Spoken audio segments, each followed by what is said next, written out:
Diqqat xalq, tezkor xabar. Avgust oyida o'zbekistonliklarni qanday ob-havo kutyapti?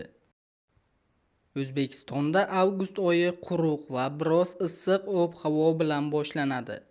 Oyning ilk kunlarida ayrim hududlarda havo harorati 43 darajagacha ko'tarilishi, keyinchalik esa 3-5 daraja pasayishi kutilmoqda. Bu haqda O'zgidromet e'lon qilgan ob-havo prognozi ma'lumotida keltirilgan. Unga ko'ra, avgust oyida harorat foni asta-sekin pasaya boshlaydi. O'zbekiston hududi bo'yicha avgust oyining o'rtacha oylik harorati iyul oyiga nisbatan 1,5-2,5 darajaga past bo'ladi. Joriy yilning 1-2 avgust kunlari havo harorati 38-41 darajaga, janubda va cho'l hududlarda 42-43 darajaga yetadi. Keyinchalik harorat foni 3-5 daraja pasayadi va havo harorati asosan 33-38 daraja atrofida, ba'zi joylarda 40 darajagacha bo'lishi kutilmoqda. Oyning oxiriga kelib, O'zbekiston hududiga salqin havo kirishi va harorat asta-sekin 25-30 darajagacha pasayish ehtimoli bor. Avgust oyining birinchi yarmida harorat asosan kechalari 24-27 daraja, ikkinchi yarmida 17-22 daraja, oyning oxirida esa 12-15 darajagacha pasayadi. Yilning ko'p oylari singari avgust oyi ham nisbatan iqlim o'zgarishi ta'siri ostida bo'ladi. Respublika hududining katta qismida o'rtacha maksimal harorat +35-+37 darajani, janubda va cho'l hududlarda +38-+40 darajani tashkil etadi. Issiq ob-havoning eng yuqori cho'qqisida deyarli har yili +38-+39 darajaga, janubda va cho'l hududlarda esa ba'zi joylarda +41-+43 darajaga yetadi. Qayd etilishicha, so'nggi yillarda avgust oyining harorat tartibiga global isish sezilarli darajada ta'sir ko'rsatmoqda.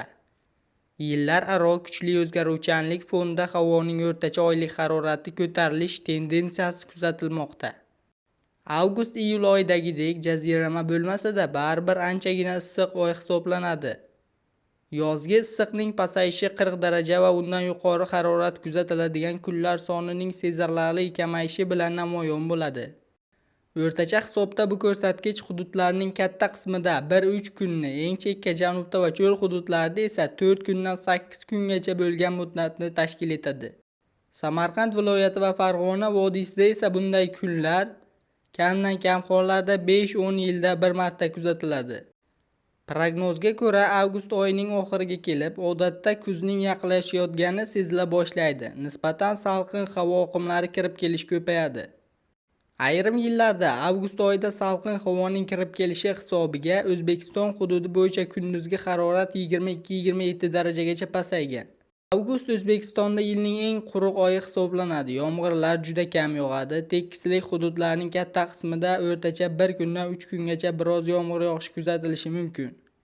O'rtacha oylik yog'ingarchiliklar miqdori esa 1-2 mm dan, Farg'ona vodiysida esa 3-5 mm dan ko'p bo'lmaydi. Janubda va cho'l hududlarda avgust oyida yomg'ir har yili ham kuzatilmaydi.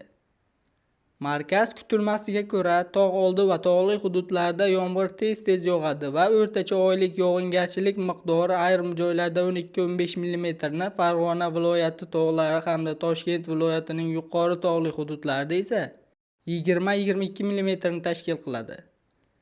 Ma'lumot uchun, eng esda qoladigan rekordlar Sariosiyo metastansiyasi Surxondaryo viloyati tog' oldi hududida kuzatilgan bo'lib, bir kunda oylik me'yor 0,4 mm bo'lganda 3 soat 10 daqiqada 35 mm va Qo'qon metastansiyasi hududida oylik me'yor 5 mm bo'lganda 20 daqiqada 35 mm yomg'ir yoqqan.